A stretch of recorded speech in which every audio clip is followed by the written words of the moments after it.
Hello again and welcome back to Beyond the Boundary Road. I'm Kitty Cara and I'm joined with Danny Doyle, our cultural facilitator for the day.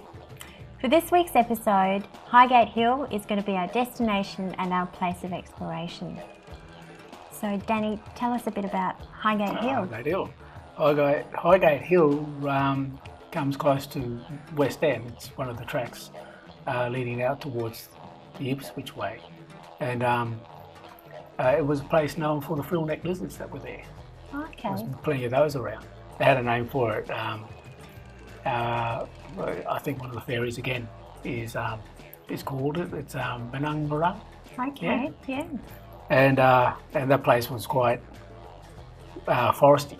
It was a more woodland area, yet you still had your palm trees. You had, what do they call that one, the carry palm or tree? Yeah.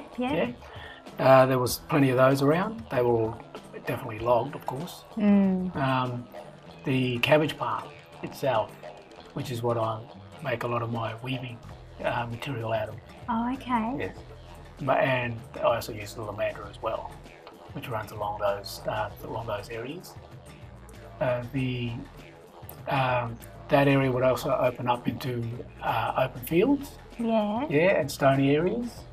And of course, if you went down either side of those ridges, you'd end up again back into thick scrub and river areas. Yeah, I've heard that wetlands. there's still some remnant rainforest areas in some of the gullies coming out of Highgate Hill still. Yeah, the gullies. There you go. So, running down into the river area, I guess. yes, absolutely. So you would go to those gullies and you'd collect materials and whatever you like. And if there was a big storm coming, you would be nowhere near there. You'd be up high there. So that's where we do our camping.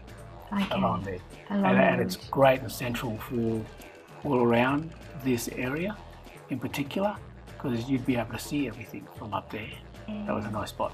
And you mentioned some of the plants and stuff like the mandarin and cabbage palm. Are they weaving? Do you eat them? Do you weave with them? Most palms you can actually eat when they're young. Yeah. Very young. But they will destroy the plant. Oh, So okay. there needs to be plenty of them around. The lamandra in particular, the long grass shrub, what do they call those, mat rushes? That's a form of mat rush.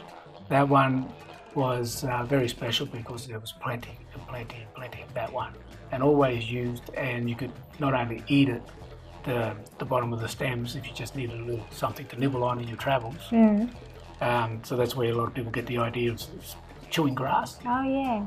And you'd have something hanging out your mouth. Yep. You're probably chewing on a piece of lamandra. Ah, Yeah, okay. and I used to get little sticks. I still do today. I walk around West End, walk around all of these other areas, north side, south side, and I'll pick up a lamandra and I'll take off the bottom bit of it, and I fill my pocket up Oh, okay. as well. So Little like bits and snack pieces. food. Little snack food, yeah, That's keep it. me going. Yeah. Yeah. Now I heard that the traditional word for lamandra is dilly. Is that Dilly, right? yeah. So that's where dilly bag would come from, I guess? Yeah, I would assume they would, no point assuming, we'll go away from assuming, but yeah, a lot of the material you use for weaving and that, Yeah. you would give it the name for what you use it for. Yeah. And what about cabbage palm? Is that similar? I don't think I know the cabbage palm. Cabbage palm, you use the middle stem, the middle flower, leaf, as it Okay. comes out, and you'll take that piece off, and I strip the hard bits off that, and I strip it in half again, and it starts to dry already very quickly. Yeah. But once you wet it and then get some bark and roots and scrape off some bark and everything, you can chuck that straight into the water with it, and it'll start to die. It could change its colour. Oh. Yeah, and it softens it up as well. Yeah. Yeah, so you use that. That works really well. And then there's things they used to tie up flowers with these days. Yeah. Yeah, you see in shops. Yes. And it gives you the similar texture and feel and strength as what that stuff is. So it's a bit like raffia. Raffia, yes. Oh, okay. But a native raffia type thing. But it's our raffia. Yeah. Because raffia is actually from the palm itself. With Highgate Hill, are there any sacred sites that that sort of thing? That Oh, definitely you would be up on top of the hill. okay. Yeah, and looking down either both sides of that Highgate Hill, because you could see over towards Toowong, and you can see over towards Magunchin, and so the Brisbane city area. What did you call the city? Magunchin? Yeah. Yeah, Brisbane area. Okay. Yeah. That's the traditional name That's for the it. traditional name for it, Ah, yes. and what does it mean? Does it have meaning? I don't think so. Okay. I don't know. It could mean shaped like a point, like a spearhead. Ah, okay. Yeah, because that's a pointy pointy part of the river. part of the river. Yeah. And the kauri pine, there's nothing left of that at all at Highgate Hill anymore, is there? Have you seen any stands of it? I've seen a few large ones out more further out in Victoria Point area. Yeah. Yeah, hidden away, thank God, or thankfully. Yes. Yeah. Yeah. They're safe. Yeah, so I'm glad whoever planted those or kept them has looked after them, and I'm glad they haven't been logged. Actually, I think, along Grey Street at South Bank there, they've planted kauri pines along there. Oh, Those excellent. young trees there, I think. Man, the they're going to kauri get pines. so big. Mm. Yeah, You can that's see them really getting nice wood. high, yeah. Yeah.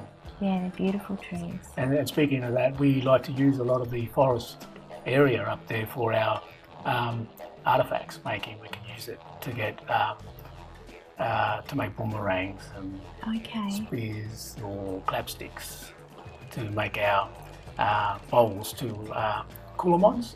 Oh, yep. So a name for a bowl's a coolamon? Yes. Okay.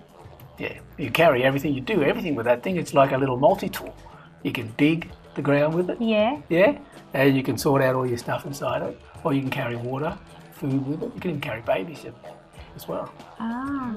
I guess if you get a big enough one. Absolutely. Yeah. It's a And bit so of that's work. made out of hardwood, isn't it? So kauri pines are Mostly hardwood. Mostly hardwood. Easy to work with when the tree's fresh.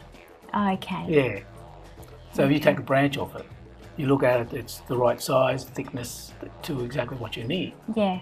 And you take that piece off, and you can even prepare it while it's still on the tree.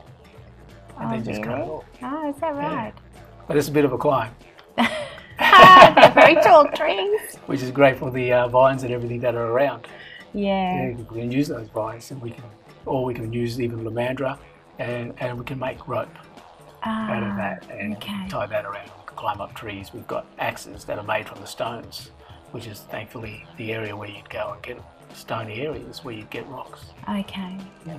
Yeah, I've seen pictures of people climbing up the trees with ropes, traditional ropes. Yeah, very, very strong. Our ancestors, they were fit, they were strong, they were healthy. I think that is probably all we've got time for today. Thanks, Danny. Thank you. Thanks everybody for watching Beyond the Boundary Road. Our next destination is going to be Yugambeh next week, and we'll be back here at the same time. And remember to explore the land that you live on.